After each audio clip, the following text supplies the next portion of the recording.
মুরগির মাংস রান্না করা শেষ। আমরা ঈদ মোবারক খুলবো না, না ঈদের পার্টিতে এখনো বাকি।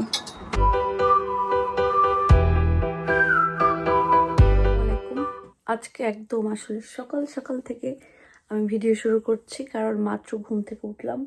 ঘুম থেকে উঠে হাত মুখ ধুয়ে এসে মুখে একটু লোশন দিচ্ছি। আর দিন সুন্দর হলে না আসলে মনও ভালো থাকে, ঘুম থেকে উঠেও মনটা ভালো হয়ে যায়। আর দিন ভালো না দেখলে তখন মনে হয় বেডেই গড়াগড়ি করি। বাট আজকে আমার প্রচুর কাজ আছে। আমি এখন ঘুম থেকে উঠছি, ঘুম থেকে ওঠার পরে এখন রান্না করার জন্য কিছু জিনিসপত্র বের করব, বাইরে যাব, এরপর আরও অনেক অনেক কাজ। তাহলে চলেন আজকে আমার এই কাজময় সকাল দিয়ে বা কাজময় শুরুর সকাল দিয়ে আপনাদের সাথে ভিডিওটাও শুরু করে দিই। না বলে রান্নাঘরে যখনই পাড়া দিই আর ওই বরকত শুরু হয়। সো বিসমিল্লাতে যে বরকত হয় আলহামদুলিল্লাহ, সেটা কাজ দিয়ে আমি বুঝতে পারি। তো এই মুহূর্তে আমার অনেক অনেক কাজ। ফার্স্টে হচ্ছে কাপড় চোপড়গুলো একটু ওয়াশিং মেশিনটা ছেড়ে দেবো। কাপড় আগে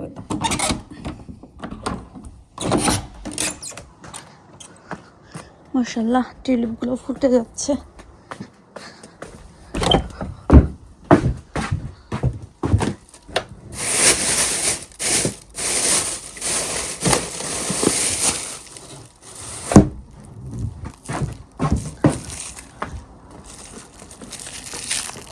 মুরগির মাংস ঠিকই আছে, বলে কি রে।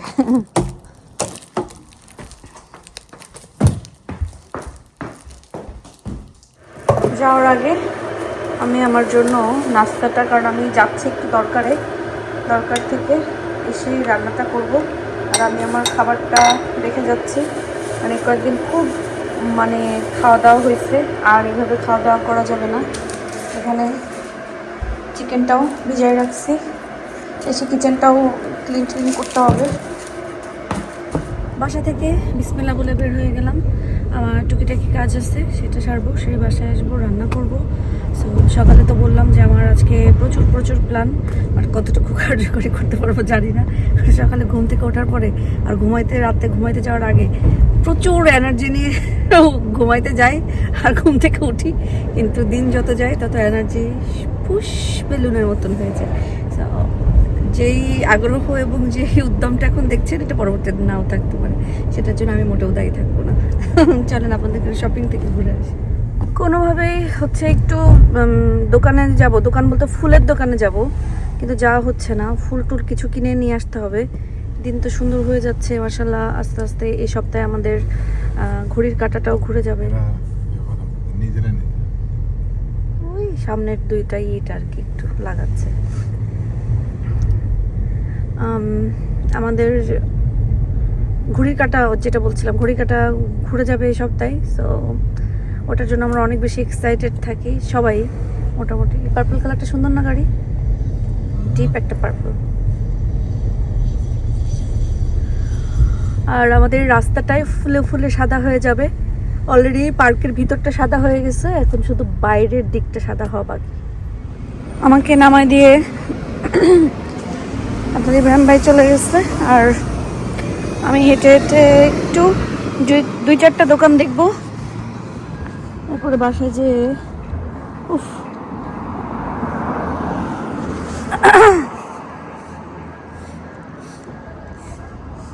দিন সুন্দর, তারপরেও কিন্তু একটু কুয়াশা আছে।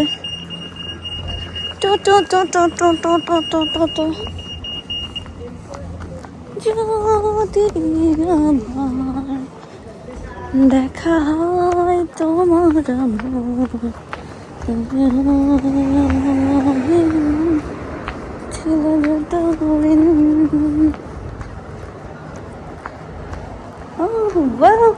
welcome to Ganoff.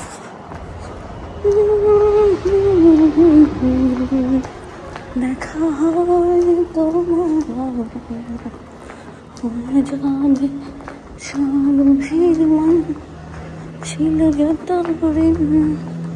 রিসেন্টলি পোর্টসমাউথে এত কাজ চলতেছে, আর ওরা কাজগুলো শুরু করে উইন্টারের সময়ই, পুরো সামারটা নিয়ে নেয়, সৌন্দর্যটা নষ্ট হয়। এখানে আগে যেরকম ছিল এই জায়গাটাও ঠিক করতেছে, আমাদের এই সাইডেও অন্যরকম ছিল সেটাও ঠিক করতেছে।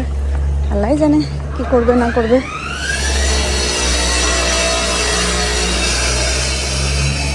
আসলাম যখন একটু এমএনএসে তো যাইতেই হয়।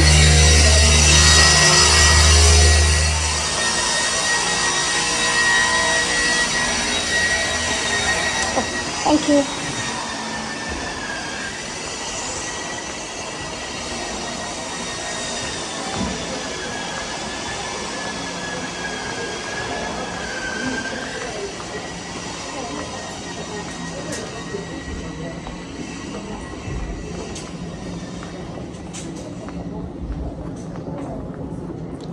এখানে বেশিরভাগ বুড়া মানুষের কাপড় চোপড় থাকে, কিন্তু তারপরেও মাঝে মাঝে সুন্দর সুন্দর টি শার্ট এটা সেটা পাওয়া যায়, তো ওই জন্য আসা হয় আর কি। আমার এই কালার আছে।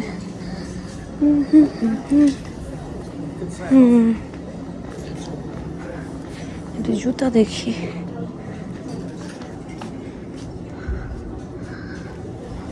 কারণ আরামের শু লাগবে, এরকম ধরনের শু পরতে খুবই আরাম লাগে।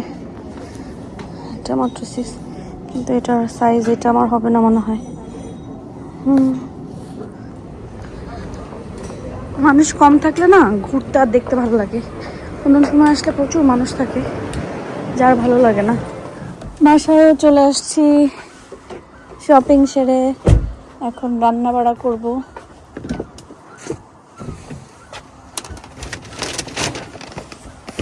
শপিং ডান।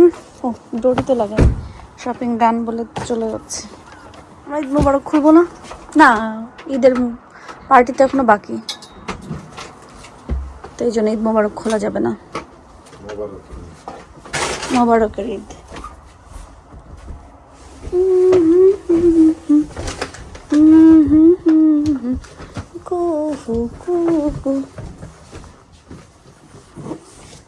থাক এখানে, ঝটর পটর করে রান্না করতে যাই।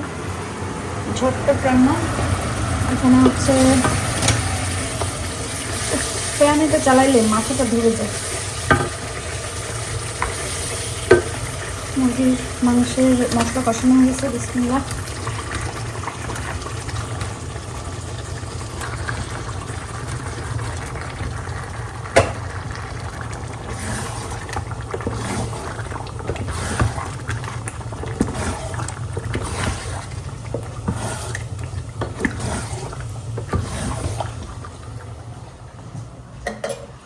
আর এখানে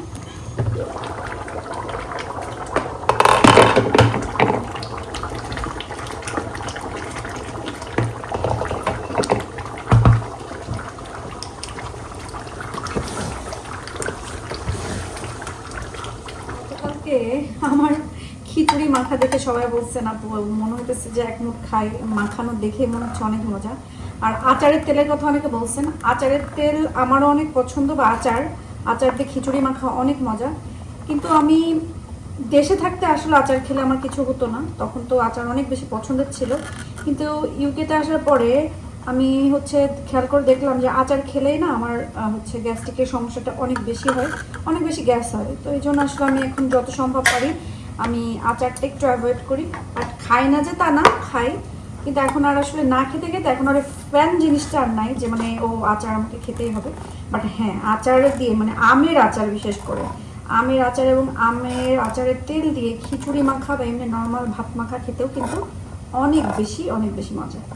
তো আমি এখানে চিকেন বসাই দিয়েছি, সব রান্না হইতে হইতে এখন ইব্রাহিম ভাই বললো যে তাহলে একটু টুনা ফিশ করে ফেলতে। তো আমি এখন টুনা ফিশটা ভাজি করব, রান্নাটাও করবো না, ভাজি করব। এই জন্য 3 পট টুনা ফিশ আমি কেটে নিচ্ছি।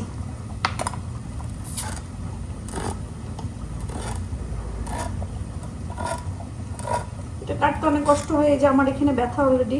তো এগুলা কাটতে কাটতে আমার এখানে আমি আহিল হওয়ার পরে এখানে হাতে যে এটা ব্যথা পেয়ে গেছিলাম, এখানে উঁচু হয়ে আসছে যে এটা। তো এরপর থেকে আমি এই টাইপের কাজ করতে গেলে আমার এই জায়গাটাতে অনেক বেশি ব্যথা করে। আর ডাক্তারের কাছে গেছি, ডাক্তার বলছে এটা কোনো ওষুধ নাই, এটা এভাবেই থাকবে বা এইভাবেই চলবে। কি আর করা, এটা তো আর করছে না কেন।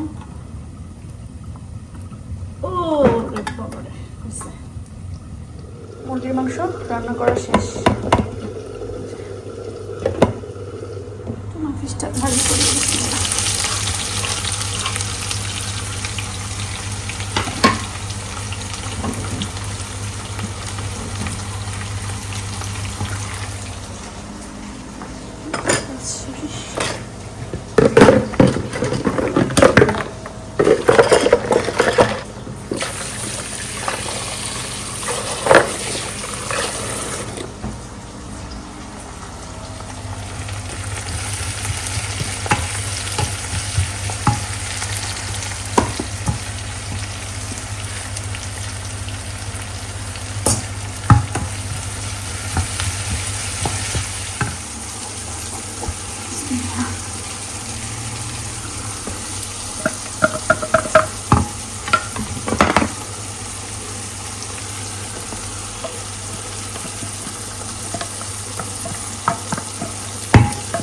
টুনা ফিশ ভাজি খেতে আপনাদের ইব্রাহিম ভাই বা আয়াদও অনেক পছন্দ করে।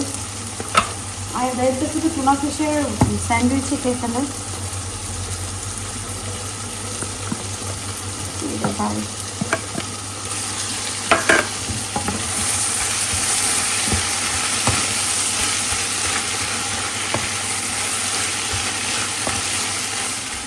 অল্প অল্প করে সব মশলা দিয়েছি। আমি আমার জন্য ভাজলে বেশি করে কাঁচামরিচ দিতাম।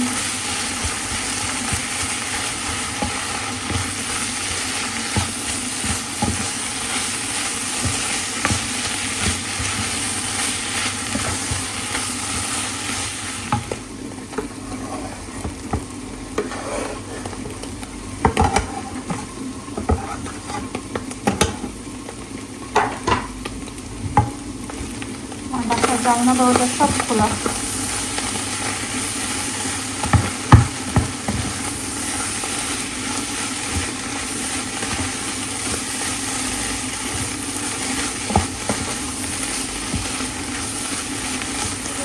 খাওয়ালাম। ব্লেন্ডার এটা সেট করে কোথাও রাখতে হবে, বক্সের ভিতরে কিংবা রাখবো, যখন দরকার তখন ইউজ করব। আর জুস টুস তো সব বানাচ্ছে, দেখি বাসায় কি আছে, স্মুদি একটা বানাইতে পারি কিনা। আর ব্যাগ এরকম বড় মশার ব্যাগটা ফেলে দেই। আর এখানে আপনাদের ইব্রাহিম ভাই এখানে যে কি বলে এগুলাকে, উইড মারার এগুলো, হ্যাঁ এগুলো দিচ্ছিল যে এখন মরে মরে গেছে। বাট যেগুলো মরে না এগুলো তো আবার দিতেছি আর কি, কিছু যে রয়ে গেছে। আর এগুলো যে একটু রোদ রোদ আসছে না, একটু শুকাইছে। বাট এগুলো আমি চাচ্ছি গার্ডেনের ওইগুলো জায়গাগুলো যদি খুঁড়ে ফেলতো তখন এই মাটিগুলো নিয়ে ওখানে দিয়ে দিতাম। এই সব মাটি কোনো ভালো না, না বাট নিচে দিলে কিছুটা তো হলো, উপরে আবার ভালো মাটি দিতেই হবে। আমি তো ভাবছি তুমি এগুলা করার জন্য একটা বোর্ড মিটিং, গোল মিটিং করার পরে করবা। আগে ওই পিছনটা খুঁড়ে ফেললে আমি এগুলো দিয়ে ক্লিন করে এখানে আমি মাটি দিয়ে গাছ দিয়ে দিব। বাট দিস উইক আলহামদুলিল্লাহ ভালো গেছে। নেক্সট উইক সুপার বিজি থাকবো। আচ্ছা দিস উইক সুপার বিজি থাকবো, নেক্সট উইক সুপার বিজি থাকবো, লাস্ট উইক সুপার বিজি ছিলাম। বাট ইনশাল্লাহ ফুল গাছ তো আমার লাগাতে হবে, যেটা আমার শখ এবং স্বপ্ন। আর এই জায়গাটার ফিতা নিয়ে আসি, মাপ নিয়ে নেই। ফিতা দিয়ে মাপ নিয়ে নাও। এই যে এই জায়গাটার হ্যাঁ এই জায়গাটা তো পাইপ কোথায় থাকবে? পিছনে থাকবে, ওটার সাথে তো এটা কোনো সম্পর্ক না। ওটাকে আলাদা দিবে তো? আমার ক্যামেরা মেক এ প্ল্যান, আগে ওখানে দাঁড়ায় দেখো। বাট এখানে তো কিছু একটা দিতেই হবে। দিতে হবে, দাও যেটা দিতে পারবা কনভিনিয়েন্ট সেটা দিবা। ক্যামেরা একটু অফ করো। টেবিলটার উপরে একদম এলোমেলো ছিল, গোছাই ফেলছি।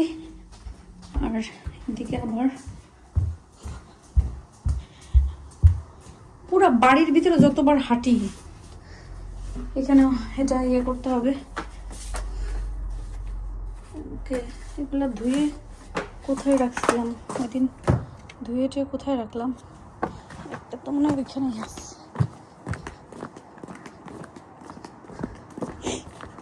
যে ওষুধ দিছিলাম দেখছেন, এগুলা মরে মরে, এগুলো কোনো ঘাস ছিল না। এই যে ওষুধে এগুলা পুরা মরে মরে গেছে, মানে এগুলা ঘাস আরও নষ্ট করে। সো নিয়ে আসছিলাম যে ওইগুলাতে যেগুলা মরার মতন উইড বা এটা সেটা ছিল, ওইগুলো সব মরে গেছে। আর ঘাসগুলো সতেজ হবে। আর তারপরেও আমি আরও ঘাস নিয়ে এসে তাই দিতে হবে। যেগুলো ঘাস না সেগুলো মরে যাক, এরপর আমি আরও ঘাস নিয়ে এসে ছিটাবো। আর এই যে আমার টিউলিপ, প্রতিদিন আপনাদেরকে একবার করে আমি টিউলিপ দেখাই। বাট এখানে অনেক কালার দেখাচ্ছিল, হলুদ টলুদ এটা, কিন্তু সাদাই অনেকগুলো উঠে গেছে, সাদা গোলাপি। ঠিক আছে, আর এখানে মাশাআল্লাহ যা হয়েছে হয়েছে।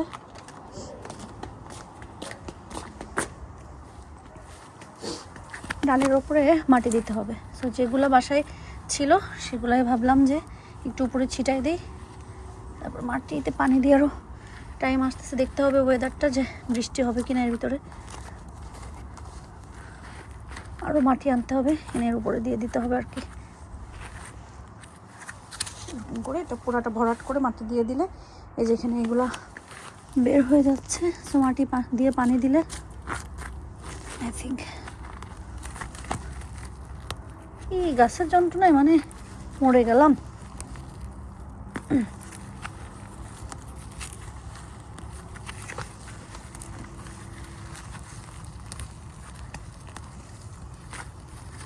আপনাদের ইব্রাহিম ভাই আছে বলে, নাহলে আমি ভয় এই সময় জীবনেও গার্ডেনে সেই গাছ করবো না। ডালগুলো ঠুস ঠুস করে কেটে এগুলোকে একটা সাইজে আনতে হবে, রাউন্ড করতে হবে এগুলো।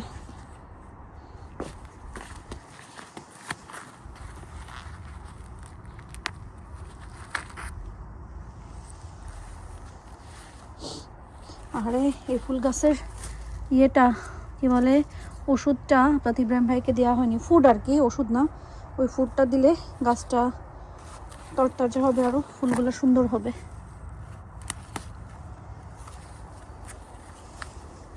সবাই দোয়া করেন প্লিজ আমার এই 3টা গাছের জন্য, অনেক সুন্দর ফুল ফোটে। কারণ 3টা কালার আমি অনেক খুঁজে বাট একটা নীল কালার খুঁজতেছিলাম, নীলটা পাই নাই। এবছর যদি নীলটা পাই ইনশাল্লাহ আমি কিনে ফেলবো, কারণ কিনে ওটা আর এখানে কোথাও না দিলে একটা টবে লাগাই ফেলবো ইনশাল্লাহ। আর এটা তো পুরো হট পিঙ্ক একটা ছিল, এটাও মাটির গুঁড়া। পেঁয়াজ গাছগুলো যে কোত্থেকে আসে, না ফুল ফোটে না কোনো কিছু, খামাখা হয়। এগুলো গুঁড়া দিয়ে কেটে তুলতে হবে রে।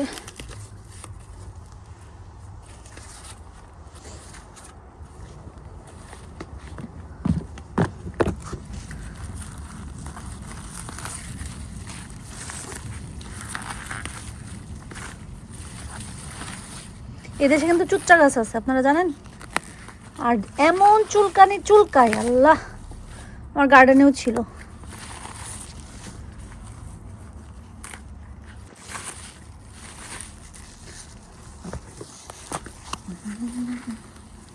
গোলাপ গাছের ওষুধ কিনতে হবে, মানে ফুড কিনতে হবে, তাহলে গোলাপগুলো মাশাআল্লাহ অনেক সুন্দর হবে।